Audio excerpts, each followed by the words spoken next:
जिसने जिंदगी में सुन लिया उसी ने जिंदगी में बहुत कुछ कर लिया, और जो सुनकर ही नहीं चला तो उसने अपनी जिंदगी को केवल बर्बाद कर दिया। सुने ही नहीं। पर क्या सुनना है, कैसे सुनना है और क्या सुनकर अपनी जिंदगी में उतारना है, ये आपको आना चाहिए। ये कोई सिखाने वाला नहीं होगा आपको कि आपको क्या सुनना है और क्या नहीं सुनना और क्या अपनी जिंदगी में उतारना। अयोध्या में एक थी मंथरा। लोग कहते हैं उसने कैकेयी की बुद्धि बिगाड़ दी। शिव महापुराण की कथा श्री रामचरितमानस का छोटा सा संवाद लेकर चलती है। ऐसा नहीं कि राम कथा शिव महापुराण में नहीं है, छोटा सा संवाद रामचरितमानस का शिव महापुराण में वर्णन आता है। एक मंथरा अयोध्या के राज्य को डिगाने के लिए मंथरा ने केवल कैकेयी के कान नहीं भरे। मंथरा सबसे पहले गई कौशल्या जी के पास। कौशल्या जी को अपशब्द कहे कैकेयी के बारे में, सुमित्रा के बारे में। जब कौशल्या जी के कानों में बात नहीं ठहरी तब वो मंथरा गई सुमित्रा जी के पास।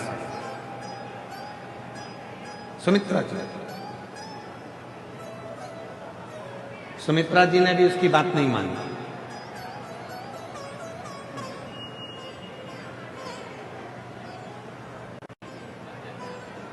माता सुमित्रा भी उसकी बात नहीं मानी। तब वो मंथरा गई कैकेयी के पास में और कैकेयी ने उसकी बात को माना। अब देखिए जरा, मंथरा पहले कौशल्या जी के पास गई, कौशल्या जी ने बात को नहीं माना। मंथरा फिर सुमित्रा जी के पास गई, सुमित्रा जी ने बात को।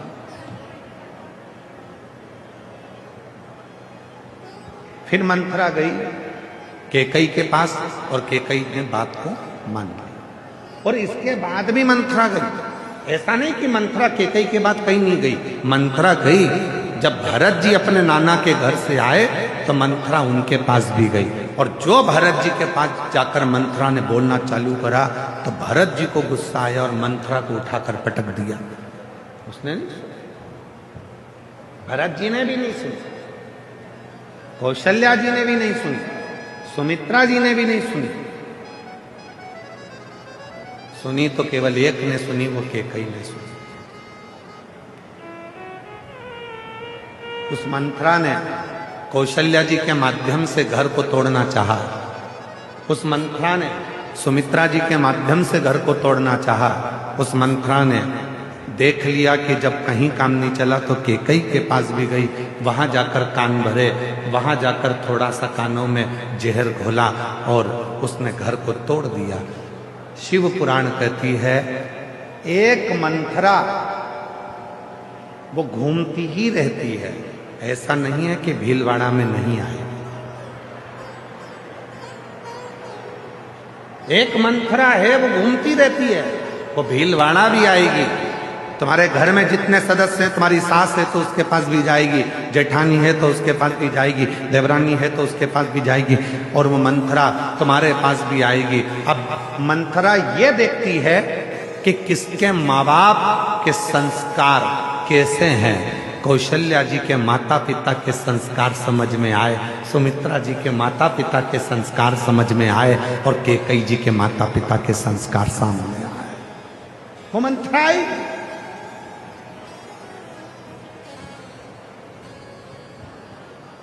मंथरा जानती थी कि कैकेयी के माता साधारण नहीं थी। आप सभी ने रामचरितमानस में स्मरण करा होगा, कैकेयी के पिताजी को, कैकेयी नरेश को एक वर था। कैकेयी नरेश को एक वर था। कोई पक्षी अगर आपस में बात करेंगे तो वो सुन लेते थे कि बात क्या कर रहा है। कोई पशु आपस में बात करते थे तो वो सुन लेते थे कि बात क्या कर रहा है। कोई जीव जंतु आपस में बात करते थे तो कैकेयी नरेश को मालूम पड़ जाता था कि बात क्या कर रहे हैं। ये वर कैकेयी नरेश को था।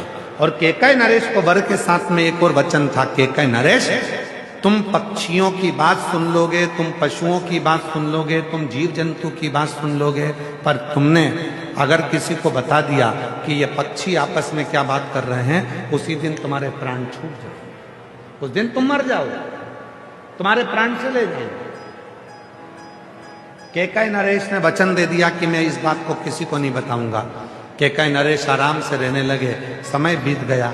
एक दिन अपनी पत्नी के साथ में कैकेयी नरेश माता कैकेयी की माता के साथ में कैकेयी नरेश अपनी पत्नी के साथ में भ्रमण को चले और दो पक्षी आपस में बात कर रहे थे और कैकेयी नरेश उनको सुनकर हंस दिया। तो कैकेयी की माता ने उनसे कहा, आप क्यों हंसे?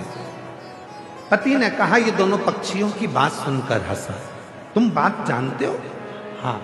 मुझे बताओ कि आखिर हंसे क्यों? कैकेयी नरेश ने कहा, मैं बता नहीं सकता, अगर मैंने तुझे बता दिया तो मैं अभी के अभी मर जाऊंगा। पत्नी कहती है, भले अब भी मर जाओ, पर तुम मुझे बताओ कि तुम हंसे क्यों?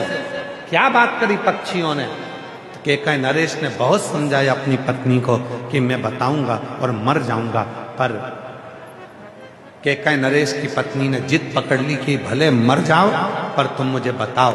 तब कैकेयी नरेश ने दोनों पक्षियों की बात जैसे ही अपनी पत्नी को बताया, बताते से कैकेयी नरेश के प्राण छूट गए, मर गया। मंथरा जानती थी माता पिता के संस्कार एक ऐसे संस्कार होते हैं जो जीवन में हमेशा अपने भीतर रहते हैं। इसलिए मंथरा आएगी, तुम्हारे को भड़काने का प्रयास करेगी।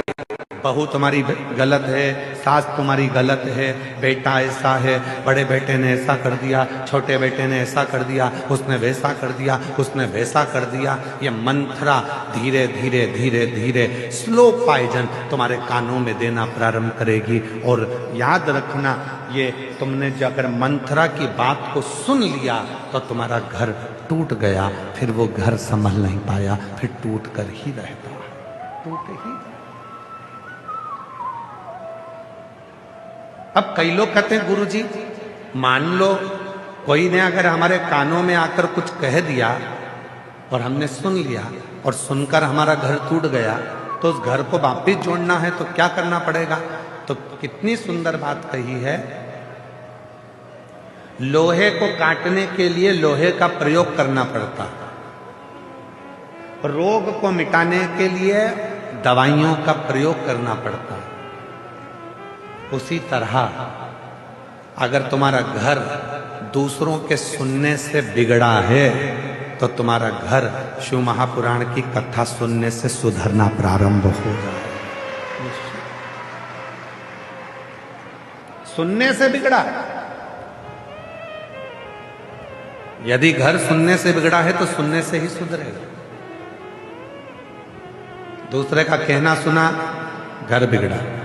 अब शिव पुराण सुनो, घर सुधरेगा, घर सुधरेगा।